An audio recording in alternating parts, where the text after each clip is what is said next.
அவுதுபில்லாஹி ஷைத்தானிர் ரஜீம். பிஸ்மில்லாஹிர் ரஹ்மானிர் ரஹீம். அன்பார்ந்த நேயர்களே, காசாவில் நடக்கக்கூடிய இந்த யுத்தம் 614வது நாளை எட்டியிருக்கிறது. இன்றைக்கு இஸ்ரேல் ஈரான் மீது நடத்தின தாக்குதல்கள் ஈரானுக்கு அதிர்ச்சி, நமக்கெல்லாம் அதிர்ச்சி இல்லை. ஏனென்று சொன்னால் 4-5 நாட்களாகவே இந்த பேச்சு அடிபட்டு கொண்டிருக்கிறது. ஈரான், நான் இன்னொரு பைலாஸ்டிக் மிசில்ஸ் வேண்டிய ஃபியூவலை சைனாவில் வாங்கிட்டேன், இது அத்தனையும் இஸ்ரேலுக்கு எதிராக பயன்பட போகிறது என்றெல்லாம் சவுடால் விட்ட கதையை நாம் சொன்னோம். ஆனால் காலையில் நேற்று நள்ளிரவில் இஸ்ரேல் 5 waves of strikes, 5 அலை தாக்குதலை நடத்தியிருக்கிறது. ஹண்ட்ரட்ஸ் ஆஃப் ஃபைட்டர் ஜெட்ஸ் பயன்படுத்தப்பட்டிருக்கிறது. பல நூறு ஃபைட்டர் ஜெட்ஸில் வச்சு அடிச்சிருக்கேன். அடித்ததில் மிக முக்கியமான இடம், இஸ்ரேலுடைய பார்வையில் ஈரானுடைய நியூக்ளியர் சைட், அதாவது அணு உலை, Natanz south of Tehran facility. அடுத்தது அது நியூக்ளியர் ஃபெசிலிட்டி என்று இஸ்ரேல் சொல்லுகிறது. அடுத்தது தப்ரேஸ், இதுவும் தெஹரானை சுற்றி உள்ள ஒரு இடம், அதுவும் நியூக்ளியர் ஃபெசிலிட்டி என்று சொல்லுகிறது. சிட்டி ஆஃப் இஸ்ஃபஹான், அரக் ஆகிய 2 சிட்டி. அடுத்தது கர்மேசா என்ற இன்னொரு சிட்டி. அடுத்தால 3rd வேவ் ஆஃப் அட்டாக்கு போயிட்டுருக்கு. நம்ம வீடியோ பதிவாகிற வரைக்கும் அந்த அட்டாக் முடிந்ததாக தெரியவில்லை, அதுவும் முடியும். ஆக தொடர்ந்து தாக்குதலை நடத்தி இருக்கிறார்கள். பல அணு ஆயுத என்ஜினியர்கள் என்று சொல்லக்கூடிய நுண்மான் நுழைபுலம் படைத்தவர்கள் கொலை செய்யப்பட்டிருக்கிறார்கள்.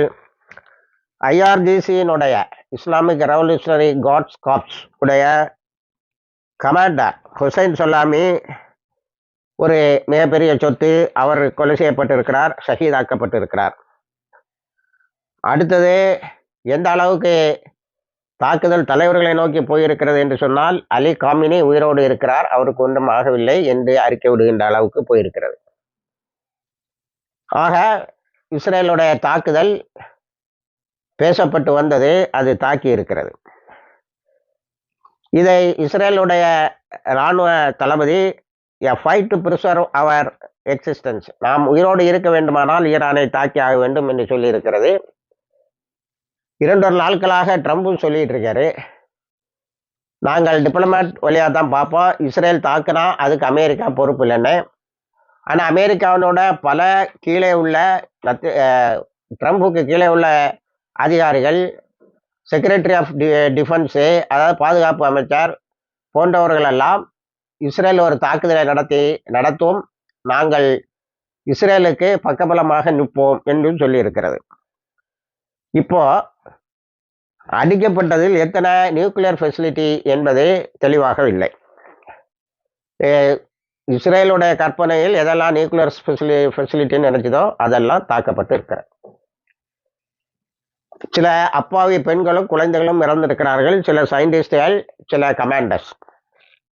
அதே போல பர்கோதி என்ற ஒரு கமாண்டர் இப்பொழுது அவர் வார் ரூமில் இருக்கிறார் என்ற செய்தியை ஊடகங்கள் அல் ஜசீரா நமக்கு தருகிறது. சில முக்கியமான கமாண்டர்ஸ் இன்னும் பாதுகாப்பாகவே இருக்கிறார்கள் என்று சொல்லுகிறார்கள். அடுத்து காமினி ஒரு உடனேயே இறந்து போன அந்த அல்லது ஷஹீதான நியூக்ளியர் சயின்டிஸ்டுடைய இடத்தில் மற்றவர்கள் வந்து விடுவார்கள் என்று சொல்லி இருக்கிறார்கள். எதிர் தாக்குதல் பெரிதாக இருக்கும் அப்படி இப்படின்னு வழக்கமான பிரகடனங்கள் பண்ணப்படுகிறது. இதையும் சேர்த்தால் இது 100 அட்டாக்குன்னு இஸ்ரேல் சொல்வது அப்படியே எடுத்துக்கிட்டா, 8 லொக்கேஷன்ஸ் அப்படியே எடுத்துக்கிட்டா 104 பழிவாங்குதல் நடவடிக்கை பாக்கி. நம்ம அடிக்கடி இந்த காணொலியில் ஒன்றை சொல்லி வருகின்றோம், காசா மக்களுக்கு உணவு தருவது போல உணவை காட்டி கொலை செய்து கொண்டு இருக்கிறார்கள். ஈரான் அணு உலை பற்றி தான் பேசிக்கொண்டு இருக்கிறது. அமெரிக்கா ஈரானை அப்படியே என்கேஜ் பண்ணிக்கிட்டே இருக்கு. ஈரான் எதுவும் செய்யவில்லை. ஹூத்திஸ் அளவுக்கு கூட கீழே இறங்கி 2 இஸ்ரேலிய தளங்களை தாக்கியதாக கூட நமக்கு தெரியவில்லை. ஒரே அறிக்கைகள் விட்டு கொண்டிருந்தார்கள். இப்பொழுது கடுமையான ஒரு தாக்குதல். நம்மளுடைய நாலேஜில் ஈரானுடைய நியூக்ளியர் ஃபெசிலிட்டி எதுவும் தாக்கப்படவில்லை.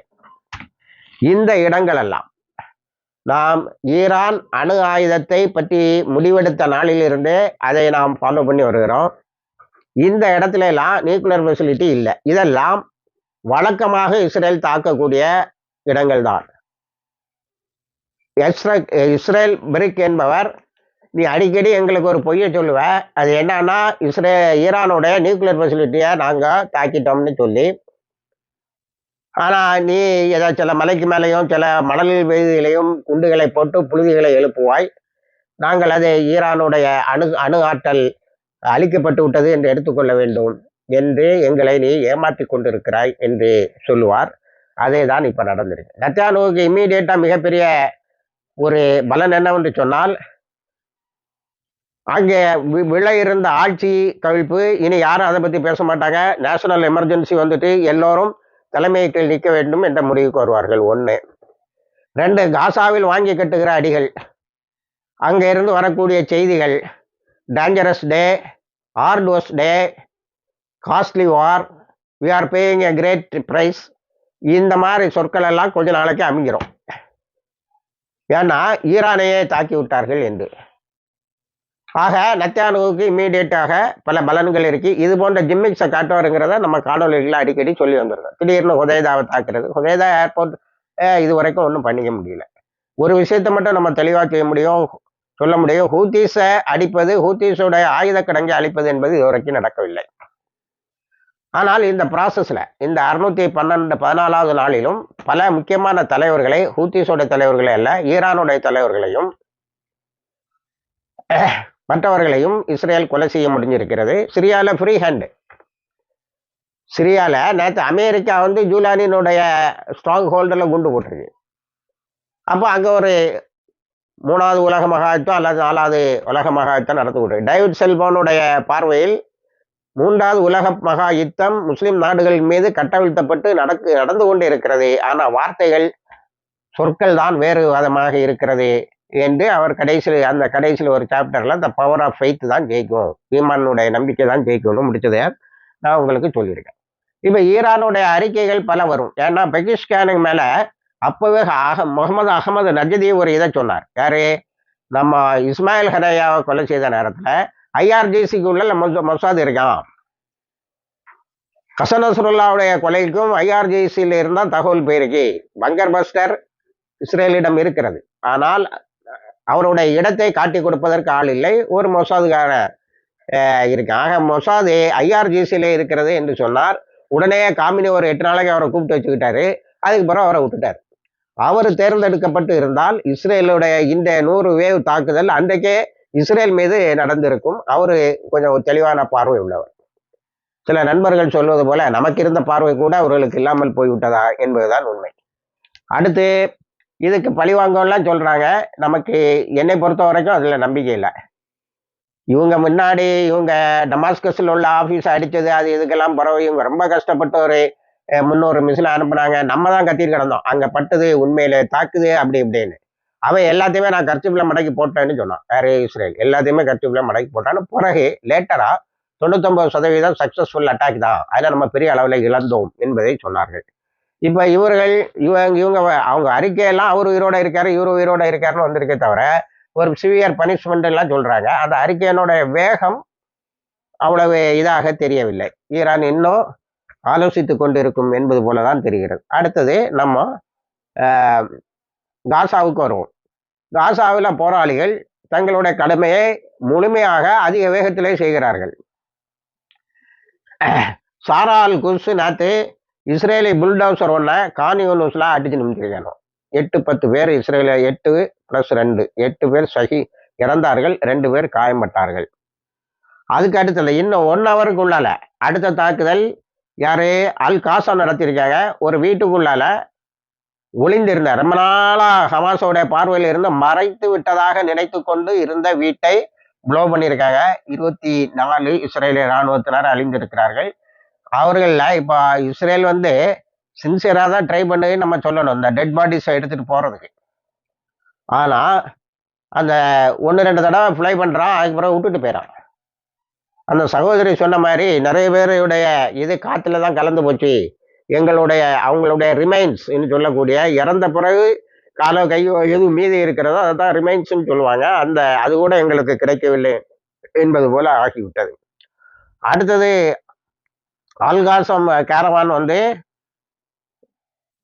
ஒரு பயங்கரமான தாக்குதல் நடத்தியிருக்கிறார்கள். அதுவும் காணின்னு சொல்லலாம். இப்போ முகமது சின்வார் ஷஹீதாக்கப்பட்டு விட்டார் என்ற செய்தியை முன்னாடி நாம் சொன்னோம். ஹமாஸ் அதை உறுதி செய்யவில்லை என்பதை சொன்னோம். இப்போ அவருக்கு பதிலாக ஹத்தாத் என்பவர் தேர்ந்தெடுக்கப்பட்டிருக்கிறார் என்பதிலிருந்து முகமது சின்வார் ஷஹீதாகிவிட்டார் என்பதை நாம் தெரிந்து கொள்ளலாம். அதே மாதிரி அல்குஸ் பிரிகேட்ஸு சுஜயாவில், ரஃபாவில் எல்லா இடத்துலையும் பயங்கரமா 3 பெரிய தாக்குதலை நடத்தியிருக்கிறார்கள். இஸ்ரேலிய இராணுவத்தினர் பெரிதாக அழிந்திருக்கிறார்கள். இதனிடையே இந்த துனிசியாவில் இருந்து புறப்பட்ட கூட்டம் 1500 பேரோட சேர்ந்தது. இப்பொழுது பல கூட சேர்ந்து ஒரு 3000 பேரை கிட்ட எகிப்துக்கு வந்திருக்காங்க. எகிப்து 200 பேரை கைது செய்திருக்கிறது. எல்லோரையும் கைது செய்யவில்லை என்பதற்கான காரணத்தை சொல்லுகின்ற போது சில குறிப்பிட்ட நபருடைய பெயர்கள் எங்களுக்கு தரப்பட்டது, அதைத்தான் நாங்கள் கைது செய்கிறோம். அதாவது கொஞ்சம் ஆக்டிவா இருக்கக்கூடிய ஆட்களுடைய பெயரை மொசாது அல்லது சிஐஏ கொடுத்திருக்கும். அதனுடைய அடிவருடியாக இருக்கக்கூடிய எகிப்திய அரசாங்கம் செய்திருக்கிறது. எகிப்தை நான் குறை சொல்லும் போது சேர்த்து ஒன்று சொல்ல வேண்டும்.